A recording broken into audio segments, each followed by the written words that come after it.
मैंने पिछले कुछ सालों का गुरु कृपा का स्कोर देखा, सिलेक्शन रेशियो यहाँ का देखा, तो वो मुझे बहुत अच्छा लगा, इसलिए मैंने गुरु कृपा को पसंद किया। कुछ दिनों में पता चला, आसपास के सभी का स्कोर पूछा, तब पता चला कि मेरा ही बेटर है। तब उम्मीद थी कि एक अच्छी रैंक आ सकती है, पर फर्स्ट रैंक तो लास्ट तक कंफर्म नहीं थी, वो तो रिज़ल्ट के बाद ही पता चला। खुशी तो हुई थी, लेकिन उसके बाद भी मैं शाम को भी वापस बीमार हो गया था। तब अचानक रिज़ल्ट आया, तब अचानक हम नाचने लग गए, उस चक्कर में थोड़ा और ज़्यादा बीमार हो गया था वैसे तो मैं। लेकिन ये विश्वास नहीं था कि ऑल इंडिया फर्स्ट रैंक आएगी। नमस्ते, मैं दिनेश कुमावत। नीट 2025 के परिणाम के बाद पूरे भारत भर में जिस नाम की गूंज है वो नाम है महेश। जी हाँ, उस महेश के साथ आज हम मौजूद हैं। इस नाम की गूंज इसलिए है कि महेश ने पूरे भारत में यूजी नेट 2025 में फर्स्ट रैंक हासिल करके सीकर नहीं, राजस्थान नहीं, पूरे भारत को गौरवान्वित किया है। महेश से हम जानेंगे कि इन्होंने अपने गांव से सीकर तक का सफ़र और फिर पूरे भारत में टॉप रैंक हासिल करने का तक का सफ़र है वो कैसे तय किया, कौन सी मुश्किलें इनके सामने आई, उस मुश्किलों से इन्होंने उनका सामना है वो कैसे किया। तो मैं पहले तो मैं आपको शुभकामनाएं देना चाहूँगा इस बात की कि आपने सीकर का नाम पूरे देश में रोशन किया है। क्या कहना चाहेंगे इस पर? बहुत बहुत धन्यवाद सर, इतनी मेहनत की थी और उसका परिणाम मिला है तो बहुत ज़्यादा खुशी हो रही है मुझे इस टाइम। अच्छा, कब आए थे आप सीकर? मैंने 2022 में 10th की थी और उसके बाद मैं सीकर आ गया था। देखिए, किसी भी बच्चे के लिए ये तय करना, सही इंस्टीट्यूट का चयन करना, ये बहुत डिफिकल्ट काम होता है। गुरु कृपा का चयन करने के पीछे किसका हाथ था? ऐसे में मैंने अपने कई रिलेटिव से पूछा, और तो ऐसे में मनोज शर्मा सर जो हमारे जानकार है, पिछले कुछ सालों से गुरु कृपा करियर इंस्टीट्यूट में अपनी सेवाएं दे रहे हैं, उन्होंने मुझे सजेस्ट किया कि मुझे गुरु कृपा में एडमिशन लेना चाहिए। मैंने पिछले कुछ सालों का गुरु कृपा का स्कोर देखा, सिलेक्शन रेशियो यहाँ का देखा, तो वो मुझे बहुत अच्छा लगा, इसलिए मैंने गुरु कृपा को पसंद किया। एग्ज़ाम के बाद परिणाम से पहले क्या मन में ये था कि आप बेहतर तो कर पाओगे, लेकिन इतना बेहतर कर पाओगे कि आपकी रैंक है ऑल इंडिया फर्स्ट होगी?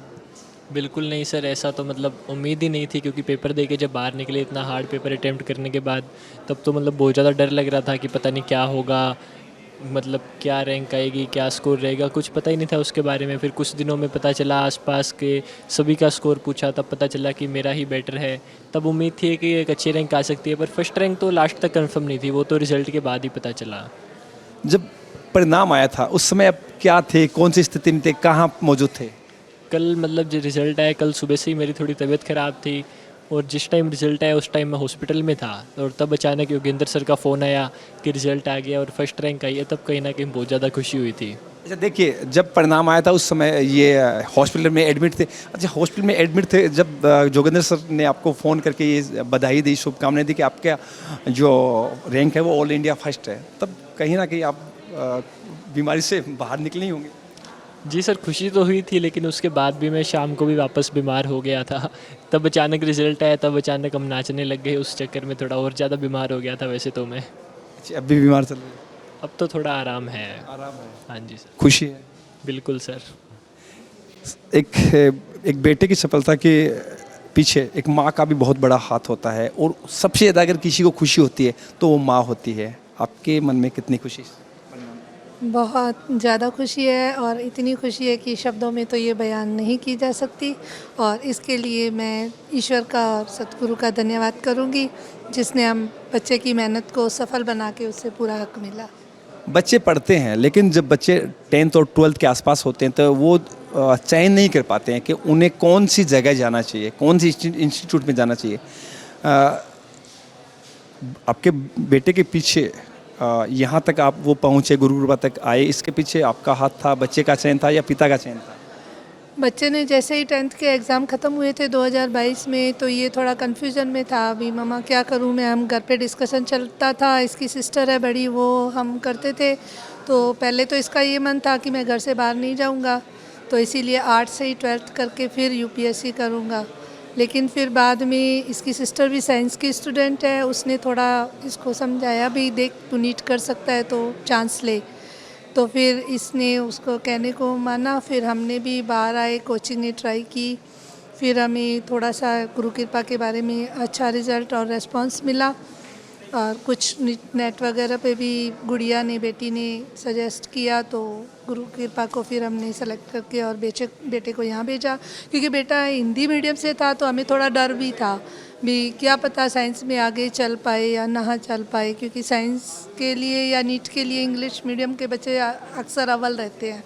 तो हमें थोड़ा डाउट था, पर लेकिन गुरु कृपा वालों ने इसको एक तरफ बहुत अच्छे से तराशा, इसको बहुत अच्छे सपोर्ट किया, तो बच्चा आज इस मुकाम पे है। उसके लिए नहीं, आपने जो फैसला लिया था आज खुशी है आपके फैसले? हाँ, उस फैसले पर मुझे खुशी है और बेटे पर बेटी पर गर्व हो रहा है कि उन्होंने मेरे को सही निर्णय लेने में मदद की। बेटे की सफलता के पीछे एक पिता का भी बहुत हाथ होता है। एक पिता चाहता है कि उनका बेटा उनसे बेहतर बने। पहले तो परिणाम के बाद आपको कितनी खुशी हुई? बहुत खुशी हुई। उस समय हम आगरा थे और जैसे ही पता लगा तो मैं तो भावुक हो गया था। आंखों में खुशी के आंसू आ गए थे और ईश्वर का मैंने शुक्राना किया कि बच्चा ये अच्छा मुकाम हासिल कर पाया और निश्चित रूप से इसकी मेहनत, इसकी 3 साल की जो तपस्या थी वो रंग लाई। खुशी के आंसू थे, फ़ोन भी आ रहे होंगे परिवार वालों के पास, लेकिन कहीं ना कहीं ये थोड़ी था मन में कि बेटा बेहतर करेगा, लेकिन इतना बेटर करेगा ऑल ओवर इंडिया रैंक? नहीं, बिल्कुल अनएक्सपेक्टेड है ये, क्योंकि अच्छा स्कोर करेगा ये था, लेकिन ये विश्वास नहीं था कि ऑल इंडिया फर्स्ट रैंक आएगी। आप तो अध्यापक हैं।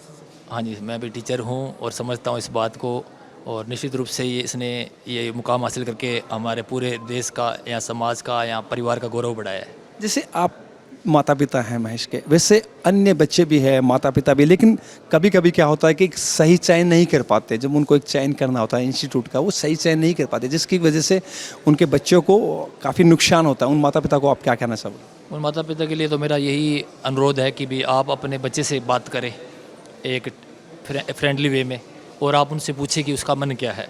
अगर वो कहता है कि मुझे इस लाइन में जाना है तो प्लीज़ उसको आप मोटिवेट करें और उसको वो एनवायरनमेंट दें, तो निश्चित रूप से बच्चा अच्छा स्कोर कर पाएगा या जिस लेवल पर है वो अच्छा प्रोग्रेस कर पाएगा। लेकिन उस पर दबाव न डालें, क्योंकि हम देख रहे हैं आज की स्थिति यही है कि फलां बच्चा है वो डॉक्टर बन रहा है, इंजीनियर बन रहा है, अच्छा स्कोर कर रहा है या अच्छा पैकेज ले रहा है, तो आप अपने बच्चों को फोर्स करते हैं कि नहीं फलां व्यक्ति है या फलाने का बेटा ऐसा है तो आप भी ऐसा करो।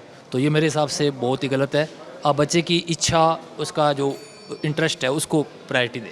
पूरे देश में आपको लोग देख भी रहे हैं, क्योंकि पूरे देश में आपके बेटे ने फर्स्ट रैंक हासिल की है। क्या कहना चाहोगे उन माता पिताओं को जो अपने बच्चों के उंगली पकड़े हुए हैं और सही दरवाजे की तलाश कर रहे हैं कि उनके बच्चे सही इंस्टीट्यूट तक पहुंचे?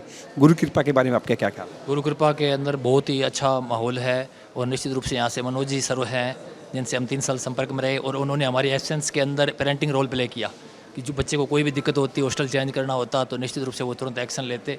और हमें खुशी है कि उन्होंने यही बात कही थी कि मेरा एक बेटा है ये, तो आप इस बारे में चिंता मुक्त हैं, और उन्होंने अपनी जिम्मेदारी पूरी निभाई। और पूरी टीम का भी मैं साधुवाद करता हूँ, पूरी टीम का मार्गदर्शन रहा। बच्चे के जितने भी कोई प्रॉब्लम थी, डाउट्स थे, वो सब क्लियर किए गए यहाँ, तो मैं गुरु कृपा को साधुवाद दे देता हूँ। और वैसे भी नाम में गुरु कृपा है, तो गुरु की कृपा तो बरसनी है, ईश्वर की कृपा बरसनी है। मैं फाइनली आप उन बच्चों को क्या संदेश देना चाहोगे जो अब नए बच्चे हैं, वो एडमिशन लेंगे और आपकी तरह वो भी बेटर करना चाहते हैं, टॉप रैंक हासिल करना चाहते हैं, उनको आप क्या सजेस्ट करना चाहोगे? मैं उनको यही कहना चाहूँगा कि आपको बस थोड़ा सा ध्यान रखना है अपनी कोचिंग सेलेक्ट करने में। मैंने जैसे गुरु कृपा करियर इंस्टीट्यूट को चुना तो वो मेरा डिसीजन बिल्कुल सही साबित हुआ, और उसके आने के बाद तो मेरे को कोई एक्स्ट्रा एफर्ट करना ही नहीं पड़ा। यहाँ पे मेरे को नोट्स प्रोवाइड हुए, मॉड्यूल प्रोवाइड हुए, समर्थ प्रोवाइड हुई, एनसीईआरटी पढ़ने के लिए मेरे को प्रॉपर गाइडेंस मिली, क्या चीज़ कैसे पढ़नी है, क्वेश्चन अटैम्प्ट कैसे करते हैं, क्वेश्चन प्रैक्टिस कैसे करनी है। तो जो भी मेरे को गाइडेंस मिलती रही मैं उसको बस फॉलो करता गया। तो सभी से मेरा यही है कि आग्रह यही है कि आप अपने पेरेंट्स की बात माने, अपने मेंटर्स की बात माने, और कोचिंग में जो भी आपको गाइडेंस मिल रही है, छोटी से छोटी चीज़ आपको बताई जा रही है, आप उसको बस फॉलो करते चलिए। तो देखिए, एक अच्छे परिणाम के साथ अच्छे इंस्टीट्यूट का चयन करना बहुत ज़रूरी है।